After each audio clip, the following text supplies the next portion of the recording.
Hello दोस्तों, welcome हो गया आपको। तो हम पढ़ रहे थे मध्यकालीन भारत का इतिहास। मध्यकालीन भारत के इतिहास में भी पूर्व मध्यकालीन भारत का इतिहास। तो पूर्व मध्यकालीन भारत के इतिहास में हमने मुख्यतः 3 वंश पढ़े थे अभी। पाल वंश, प्रतिहार वंश या गुर्जर प्रतिहार वंश और राष्ट्रकूट वंश। तो अब ये इसके पूर्व मध्यकालीन भारत के इतिहास में कुछ छोटे छोटे वंश हैं, जैसे उड़ीसा के केसरी हो गया, गंग वंश हो गया, पाल वंश हो गया, चौहान वंश, लाहौर वंश, राजपूत वंश, हिंदुशाही वंश। ये कुछ वंश हैं छोटे छोटे, तो इनके बारे में हम एक एक करके चर्चा कर लेंगे। कुछ मेन पॉइंट देख लेते हैं जो एग्ज़ाम के पॉइंट ऑफ व्यू से इम्पोर्टेंट है। तो पहले उड़ीसा के केसरी देख लेते हैं हम। कौन से? उड़ीसा में एक छोटा सा वन था, उड़ीसा के केसरी। तो उड़ीसा में एक मुख्यतः छोटा सा वंश था, तो उस वंश की उड़ीसा के केसरी की चर्चा कर लेते हैं हम। तो इनकी राजधानी जो थी, बेसिकली बहुत ढूंढने के बाद मिलता है इनके वंश के बारे में थोड़ा कुछ चीज़ें। राजधानी इनकी भुवनेश्वर थी। भुवनेश्वर कहाँ पे है? उड़ीसा में। उड़ीसा, भुवनेश्वर। तो राजधानी इनकी भुवनेश्वर हो गई। और इसमें प्रमुख पॉइंट ये है कि यहाँ पे लिंगराज मंदिर। कौन सा मंदिर? लिंगराज मंदिर। लिंगराज मंदिर की स्थापना जो कराई थी वो इसी वंश के शासक ने कराई थी। कौन था वो? वो था लला टेडु। लला टेडु केसरी ने स्थापना कराई थी किसकी? लिंगराज मंदिर की। बहुत इंपॉर्टेंट पॉइंट है, क्वेश्चन आता है लिंगराज मंदिर की स्थापना किसने कराई? लला टेडु केसरी ने करवाई थी, क्योंकि केसरी वंश का था, केसरी ने कराई थी। और एक इम्पोर्टेंट पॉइंट हो रहा था इसमें, वो क्या है? वो ये है कि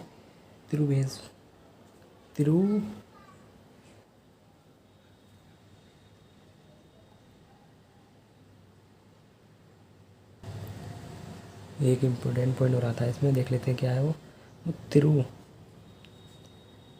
भुवनेश्वर राजधानी है। भुवनेश्वर मंदिर है एक, भुवनेश्वर मंदिर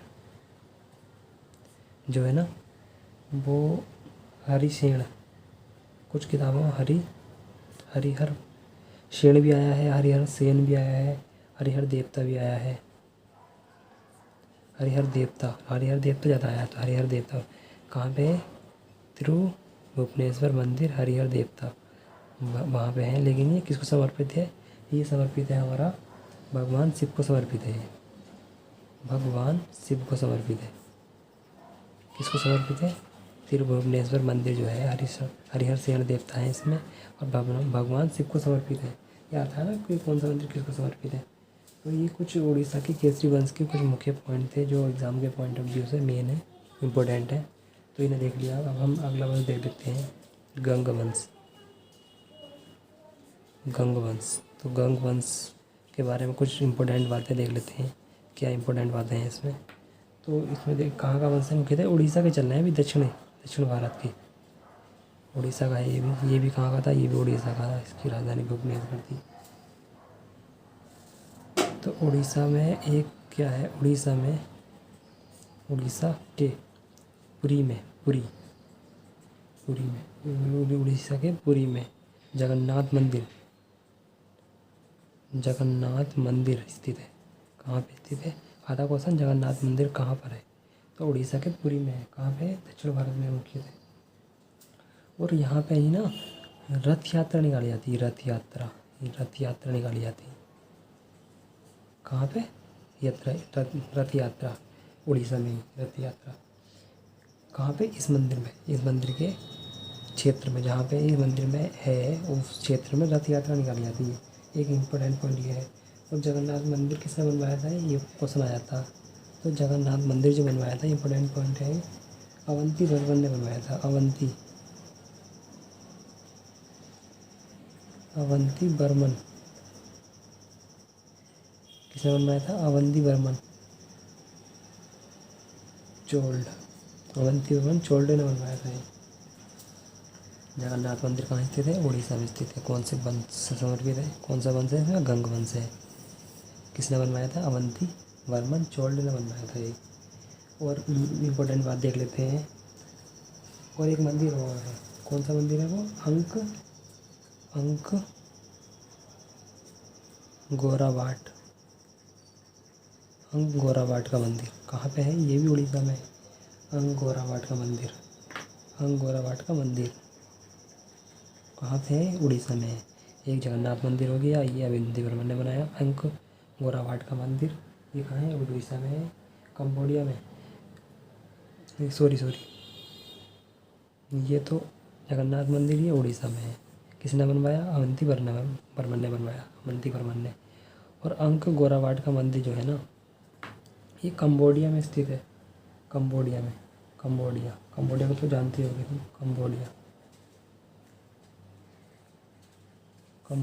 कंबोडिया में स्थित है।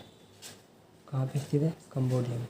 और ये माना जाता है कि विश्व का सबसे बड़ा मंदिर है, विश्व का सबसे बड़ा मंदिर है अंक गोरावाट का मंदिर। विश्व का सबसे बड़ा मंदिर, बड़ा मंदिर। ये कुछ इम्पोर्टेंट पॉइंट है इसके। अंक गोरावाट का मंदिर कंबोडिया में स्थित है, विश्व का सबसे बड़ा मंदिर है। ये कौन से देवता को समर्पित है? सूर्य वर्मन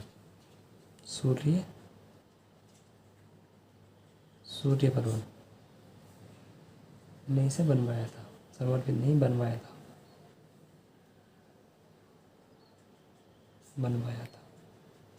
किसने बनवाया था? सूर्य वर्मन ने इसे बनवाया था।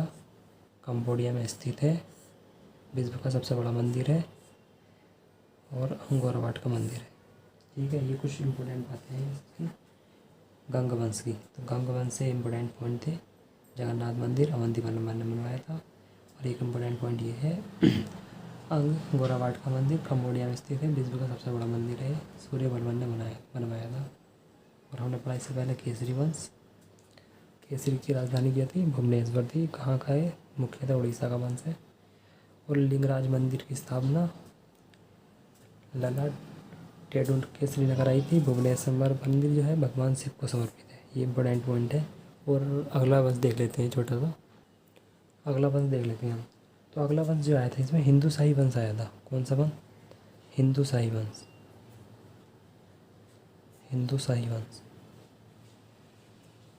तो क्या इस वंश में क्या इंपॉर्टेंट है? तो वो इम्पोर्टेंट पॉइंट देख लेते हैं। हिंदू शाही वंश कुछ छोटे छोटे वंश हैं और मध्यकालीन भारत के। तो ये बहुत जटिल है वैसे ये पार्ट, लेकिन ये बहुत इजी तरीके से बता रहा हूँ मैं और कुछ इंपॉर्टेंट पॉइंट बता रहा हूँ ना, बहुत जटिल हो जाएगा। तो अगला वंश पढ़ लेते हैं हम, हिंदू शाही वंश। इसकी राजधानी देख लेते हैं हम। राजधानी जो थी वो काबुल थी। काबुल कहाँ पे है? ये थी काबुल, अफ़गानिस्तान में है ना काबुल, अफ़गानिस्तान की राजधानी। अफ़गानिस्तान कट तो नहीं रहा?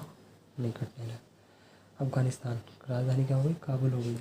ये हस्तांतरित कर दी थी इसने, ट्रांसफ़र कर दी थी राजधानी। तो कहाँ ले आया था? उसके बाद ले आए थे उदयपुर। उदयपुर नहीं था, उदय पहाड़पुर। कहाँ पे है? पाकिस्तान में। ये अफ़गानिस्तान से पाकिस्तान में ले आया था। इसका जो प्रतापी शासक था, ये सबसे शक्तिशाली शासक प्रतापी शासक कह लेते हैं हम। प्रतापी शासक जो था इसका, वो जयपाल था। तुमने सुना भी होगा, जयपाल ने युद्ध किया था पृथ्वीराज चौहान से। प्रतापी शासक जयपाल था। प्रतापी शासक जयपाल था। तो इसने एक बार तो युद्ध किया था पृथ्वीराज चौहान से और एक बार युद्ध किया था मोहम्मद घोरी से। तो बेसिकली उसके बारे में आगे बोलेंगे। और इसने क्या किया था 1001 ईस्वी में, इसने 1001 ईस्वी में गजनी वंश पर आक्रमण किया था। किस पे? गजनी इस समय गजनी वंश आ गया था यहाँ पर, अरबी आ गए थे, तुर्की आ गए, तो गजनी वंश पर आक्रमण किया था। तो बेसिकली ये हार गया था। कौन हार गया था? ये जयपाल हार गया था। जयपाल हार गया था। ये बेसिकली हार गया था, ठीक है ना, हार गया। तो इसने 1000 ईस्वी में गजनी वंश पर आक्रमण किया और ये हार गया था जयपाल। तो इसके बारे में कुछ इंपॉर्टेंट पॉइंट है। हिंदुशाही वंश पहले राजधानी इसकी काबुल थी, बाद में उदयपुर जाए हस्तांतरित कर दी थी इसने। प्रतापी शासक में जयपाल था। 1001 ईस्वी में गजनी वंश पर आक्रमण किया इसने और ये हार गया। तो हम अगला वंश देख लेते हैं। अगला वंश है लोहार वंश। लोहार वंश कह लेते हैं कहीं पाया है, बेसिकली कश्मीर का वंश था, जिसे कह देते हैं कश्मीर का वंश। लोहार वंश ये कश्मीर का वंश। तो इस लोहार अगला वंश पढ़ लेते हैं हम। छोटे छोटे वंश हैं, कुछ नॉलेज मिलती है इनके बारे में बस। तो अगला वंश पढ़ लेते हैं लोहार वंश। बेसिकली कश्मीर का वंश है, कश्मीर क्षेत्र का। तो इसका जो प्रमुख शासक था जैनुल आबदीन था। कौन था? जैनुल आबदीन।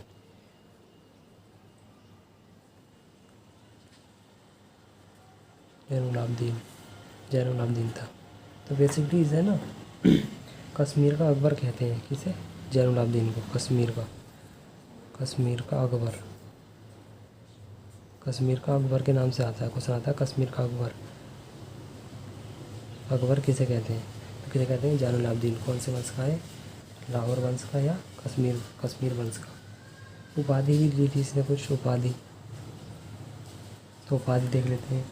नीरो की उपाधि ली थी, नीरो की उपाधि ली थी। और इसके जो दरबारी कवि थे,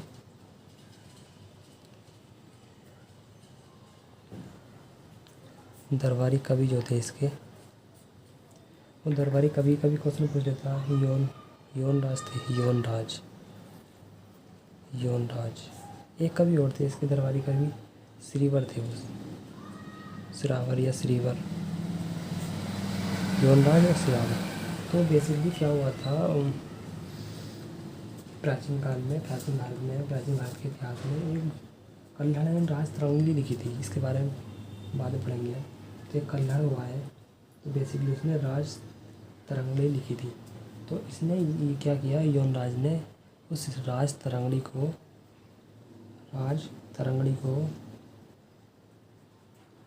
आगे बढ़ाया था उसने। आगे विस्तार किया इसने। क्या किया था? आगे विस्तार किया।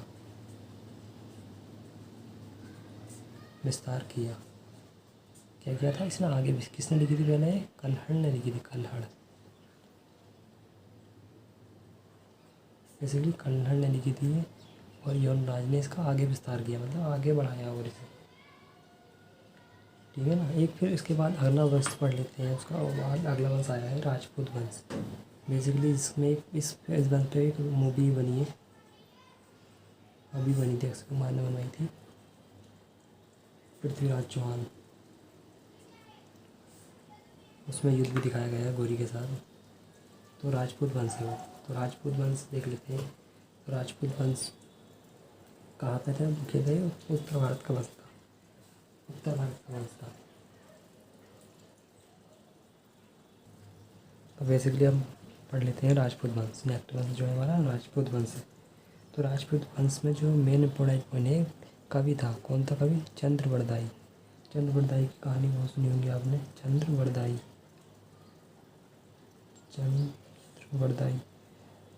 तो इसने क्या लिखा था? पृथ्वीराज रासो लिखी थी इसने।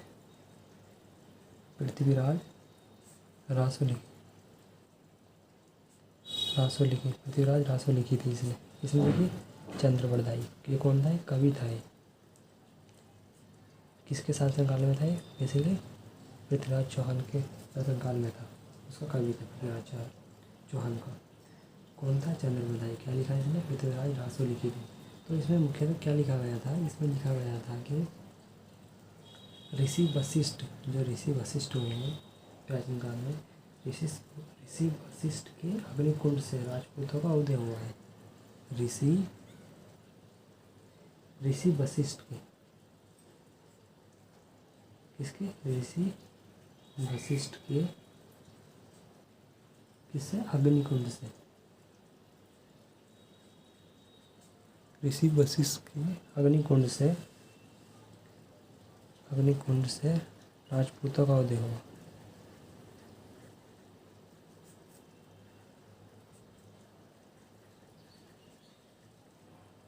ये लिखा गया मुख्यतः इसमें। तो इस वंश के बारे में ये इम्पोर्टेंट पॉइंट है, तो इसे हम याद रखेंगे। तो ये कुछ छोटे छोटे वंश थे जो हमने अभी चर्चा की इनके बारे में। जैसे उड़ीसा का केसरी वंश हुआ, राजधानी भुवनेश्वर हो गई, लिंगराज मंदिर की स्थापना कराई थी। लाला टोटी केसरी ने भुवनेश्वर मंदिर भगवान शिव को समर्पित है, त्रिमुखी भुवनेश्वर मंदिर। अगला आ गया था गंग वंश, मुख्यतः उड़ीसा का वंश है। उड़ीसा के पुरी में जगन्नाथ मंदिर स्थित है। किसने बनवाया था? अवंती वर्मन ने बनवाया था ये। एक गोराबाट का मंदिर है, कहाँ पे है? कंबोडिया में स्थित है। मुख्यतः विश्व का सबसे बड़ा मंदिर है। किसने बनवाया था? सूर्यवर्मन ने बनवाया था इसे। इसके बाद आया था हिंदुशाही वंश। हिंदुशाही वंश की राजधानी क्या थी? काबुल थी। कहाँ आ गई थी स्थानांतरण होकर? उदयपुर, उदय भांडापुर आ गई थी, पाकिस्तान में आ गई थी। प्रतापी शासक इसका जयपाल था। इसने 1001 ईस्वी में गजनी वंश के शासक मोहम्मद गोरी के साथ वो किया था युद्ध, तो इसमें हार गया था ये। कौन? जयपाल। इसके बाद आया हमारा नेक्स्ट वंश कौन सा आया था हमारा? लाहौर वंश। लाहौर वंश मुख्यतः कहाँ का वंश है? कश्मीर का वंश है। मुख्य शासक इसमें जैनुलाब्दीन है। इसे क्या कहते हैं? कश्मीर का अकबर कहते हैं। वादी नीरो की वादी ली थी इसने। इसका दरबारी का भी यौन राज था। यौन राज ने क्या किया था? कल्याण की राज तरंगड़ी को इसने आगे बढ़ाया था, आगे विस्तार किया था उसका। उसके बाद आया राजपूत वंश। तो राजपूत वंश पृथ्वीराज चौहान थे इसके मुख्य प्रमुख शासक। इनके कवि थे पृथ्वीराज चौहान के चंद्रप्रदायी। तो इन्होंने क्या लिखा था? पृथ्वीराज आसुली की थी इसमें। और इसमें ये बताया गया है, इसमें ये लिखा है इसने कि ऋषि वशिष्ठ जो है प्राचीन काल में कि अग्निकुंड से राजपूतों का उदय हुआ। तो ये कुछ इम्पोर्टेंट बातें थी जो मैंने आपको बता दी। छोटे छोटे वंश के बारे में कुछ बातें हैं जो परीक्षा में पूछ जाती हैं। वैसे पढ़ने के लिए तो बहुत होता है, लेकिन जो इम्पोर्टेंट परीक्षा के हिसाब से है उसे पढ़ने में ज़्यादा फ़ायदा है। तो ये बताया मैंने आपको। और आगे छोटे छोटे वंश हैं उनके बारे में बताएंगे, फिर दिल्ली सल्तनत स्टार्ट हो जाएगी। अगर आपको ये पसंद आया हो तो हमारे चैनल को सब्सक्राइब कीजिए और आगे से ज़्यादा से ज़्यादा शेयर कीजिए और सब्सक्राइब कीजिए। Thank you for watching.